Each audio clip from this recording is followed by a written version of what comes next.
Əməkdar artist Vasif Məhərrəmli şəxsi həyatı, maddi imkanları və xeyriyyəçiliklə bağlı açıqlamalar edib. Müğənni efirdən kənar verilişində lüks həyatı sevməsindən danışıb. Həmin görüntüləri təqdim edirik. Lüks axtarmamışam. Biraz aşağıda lüksuma qane olmuşam. Komfort həyatı təbii ki, kim sevmir? Kim sevmir? Mən də sevirəm. Komfort yaxşıdır da. Bəli, geyimi sevirəm, yaxşı maşını sevirəm. Əlbəttə, kim sevməz bu şeyləri? Amma mən başqa cür yanaşıram. Əgər sənin cibin, maddi durumun ona imkan verirsə, onu almırsansa, yaxşı evi alıb, evinə köçmür, içinə köçmürsənsə, ondan zövq alıb orada yaşamırsansa, sən axmaq adamsan.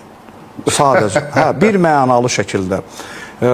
Amma əgər sən maddi durumun imkan verməyərək, sən gedib borca girib maşın alırsansa, borca girib bahalı paltar alırsansa, illa ki, məndə də olsun bu markadan pencək, bu markadan şalvar, mən mikrosofka və yenə də axmaq adamsan.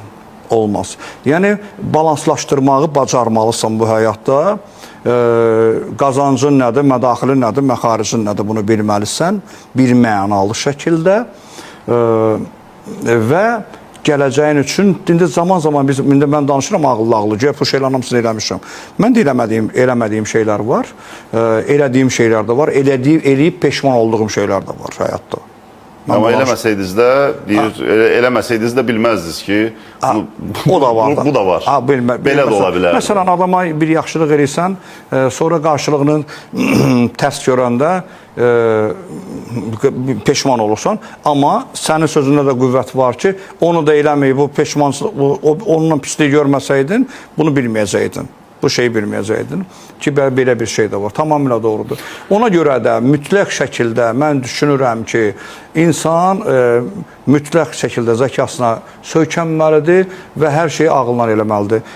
Yaxşı bir deyim var ki, Allah Taala ağlımızı əlimizdən almasın. Bu elə-belə söz deyil. Bu çox böyük sözdür.